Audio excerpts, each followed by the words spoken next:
प्रियंका गांधी आ गई हैं यूपी की राजनीति में और प्रियंका गांधी इशारों इशारों में कई बार आपको लेकर कटाक्ष कर चुकी हैं समाजवादी पार्टी को लेकर कि एसी के कमरों में बैठा रहता है यहाँ का विपक्ष। उनके लिए क्या कहेंगे, कितनी बड़ी चुनौती?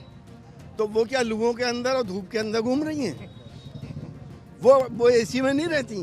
लखीमपुर कांड की बात ये तो मशहूर है, सभी लोगों को मालूम है। नहीं वो बहुत साफ कह रहे हैं। अभी इमरान प्रतापगढ़ी से हमने बात की इसी पदयात्रा में, वो ये कह रहे हैं कि जमीन पर और मुसलमानों की बात असल में सिर्फ और सिर्फ कांग्रेस पार्टी करती है और जो लोग छिटक के कांग्रेस से दूर चले गए थे अब वो वापस आ जाएंगे। मुसलमानों की बात, आजादी से पहले 34% मुसलमान नौकरियों में हुआ करते थे जी। 2% पे कौन लेके आ गया? अलीगढ़ मुस्लिम यूनिवर्सिटी का अक़लियती किरदार किसने खत्म करा? जी, यही मुरादाबाद ने ईदगाह के अंदर। उन्होंने एक और उदाहरण दिया। ईदगाह सुन लिए? जी जी जी। ईदगाह में गोली चली थी इसी मुरादाबाद में। जी, किसको सजा मिली? तो 2017 में आप मिल के क्यों? हमें उसका तजर्बा अच्छा नहीं हुआ, इसीलिए इस बार गठबंधन नहीं हुआ। अच्छा ये बताइए, आजम खान साहब, तो कांग्रेस वाले कह रहे हैं कि समाजवादी पार्टी ने आजम खान साहब को छोड़ दिया, उनको पूछने तक नहीं गए, तो ये मुसलमानों के समर्थक और मुसलमानों के हितैषी कैसे हो सकते हैं? ये वो सवाल उठा रहे हैं। कांग्रेस वालों से कहिए ना कि उन्होंने जितने केस कर रहे हैं उनके ऊपर वो वापस ले लेना।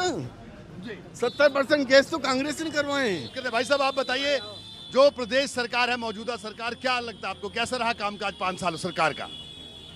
सर बिजनेस तो बहुत ही खराब हो गया इसमें।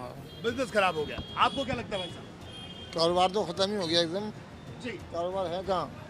सबसे पहले तो यह है कि इन्होंने ये कहा था कि साहब हम स्कूलों की फीस आधी कर देंगे, 1 रुपया स्कूल वालों ने कम नहीं करा। हसन साहब कह रहे हैं कि बदलाव होगा और हम सब ठीक कर देंगे। कोई भरोसा है आपको इनकी बात पे, इनके दावों पर? आप बताओ। जी साहब भरोसा है, करेंगे कुछ ना कुछ तो करेंगे हसन साहब हमारे। हसन साहब देखिए, लोगों को उम्मीद है, लोग कह रहे हैं कि कुछ ना कुछ तो करेंगे, हसन साहब से उम्मीद है। देखिए हमने करके दिखाया है, हमने विकास का कीर्तिमान स्थापित करे हैं, हमने मेट्रो चला दी, हमने एक्सप्रेस वे बना दिया, हमने 55 लाख महिलाओं को पेंशन दे दी, हमने लैपटॉप दे दिया, हमने क्या क्या नहीं करा गिना। लेकिन 4.5 साल में इन्होंने क्या करा? एक काम गिनाने लायक बता दो कि योगी सरकार ने ये काम करा? तो चलिए, हसन साहब का कहना है कि मौजूदा सरकार ने कोई काम नहीं किया। भाई एक बार एसटी हसन साहब ये बताइए, देखिए सियासी रेवड़ियों की बात होती है, हालांकि यहाँ पर मूंगफलियाँ हैं, रेवड़ियाँ तो नहीं है, लेकिन सियासी रेवड़ियों की बात हो रही है कि अब जो चुनाव नजदीक है तो हर पार्टी जब आती है तो खूब घोषणाएं कर देती है।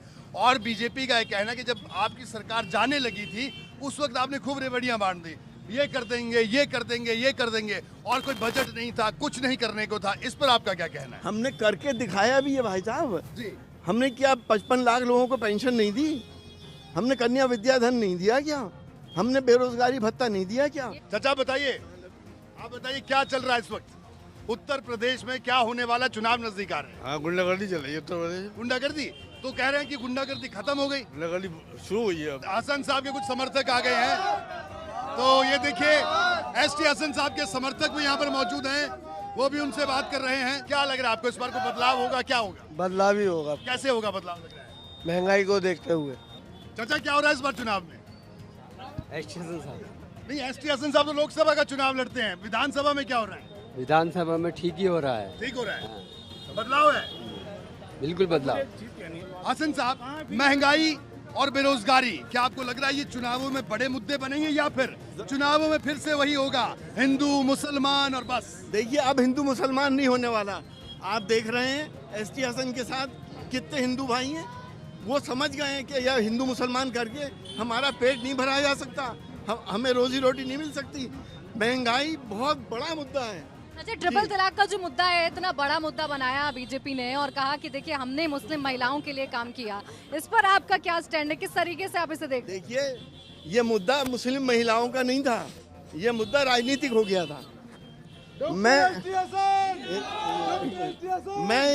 मैं पूछना चाहता हूँ, ट्रिपल तलाक, सीएए, 370, हिंदू भाइयों को क्या मिला? क्या रोजगार मिल गया? महंगाई कम हो गई? धर्मांतरण यूपी में उछल कर आया एक मुद्दा, ये सवाल उठाए गए कि ये जबरदस्ती का पैदा किया हुआ मुद्दा है, जबकि सरकार कह रही है कि नहीं, इसके तार तो विदेशों से जुड़े हुए हैं, फंडिंग की जा रही है। इसको लेकर आप क्या कह रहे हैं? भाई ये तो ये दिखाई रहे हैं ना, हिंदू भाइयों को डरा रहे हैं कि तुम्हारा अस्तित्व तो खतरे में पड़ गया, सब धर्मांतरण कर लेंगे। अरे धर्मांतरण तो वर्षों से, सैकड़ों सालों से होता आ रहा है।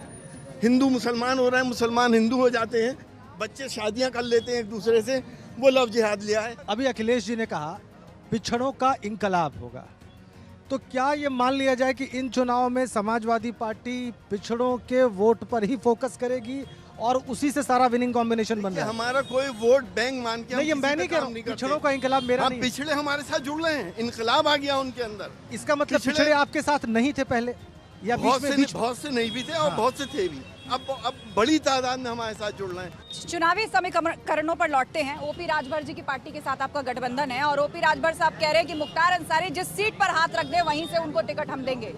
अखिलेश यादव किनारा करते रहे हैं, मतलब मुख्तार अंसारी का साथ चाहिए। बिना बाहुबली, बिना माफियाओं के क्या ये इलेक्शन नहीं जीता जा सकता? ऐसे नहीं तो बैकडोर से चाहिए। देखिए, हमने हमेशा बगैर माफियाओं के इलेक्शन जीता है।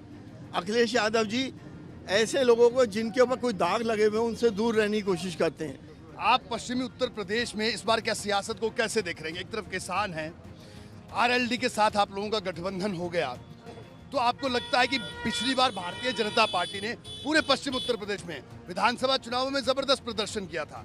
इस बार जो आप ये दावा कर रहे हैं कि हम बेहतर करेंगे, क्या वजह इस दावे के पीछे की वजह? आप किसान के हालात देखिए। किसान इस देश के लोग हैं, हमारे भाई हैं, हमारे हैं। कीलें लगा दी, कंक्रीट की दीवारें बना दी। हसन साहब, अब हम इस आपके साथ इस पदयात्रा के बिल्कुल आखिरी दौर में हैं। अब कुछ आखिरी सवाल, बड़े सवाल। हसन साहब, समाजवादी पार्टी अब गठबंधन करके छोटे छोटे दलों से अखिलेश यादव गठबंधन कर रहे हैं, ठीक है, अच्छी रणनीति है पॉलिटिकली अगर देखा जाए, लेकिन क्या आपको लगता है कि आपके कार्यकर्ताओं और उन दलों के कार्यकर्ताओं के बीच में वो केमिस्ट्री बन पाएगी जो होनी चाहिए, जो एक विनेबल कॉम्बिनेशन बनता है? देखिए, हमारे नेताओं ने हमें ये सिखाया है कि दुश्मन भी अगर हमारे साथ आता है तो गले लगा लो, अपनी दिलों की भड़ास निकाल दो, शिकायतें दूर कर दो। हम वो नहीं है कि बांट दो, हिंदू मुसलमान बांट दो, जातियों में बांट दो, नफरतें फैला दो। हम जोड़ने वाले लोग हैं, तोड़ने वाले नहीं। तो बिल्कुल एस टी हसन साहब हमारे साथ मौजूद है इस पदयात्रा में, जिनका कहना है कि बदलाव होगा और वो इसके पीछे दावा भी कर रहे हैं, तथ्य भी बता रहे हैं। उनका ये कहना है कि उत्तर प्रदेश में ज्यादातर विकास के काम इनकी सरकार के वक्त हुए, मौजूदा सरकार सिर्फ उद्घाटन कर रही है, ये इनका दावा है।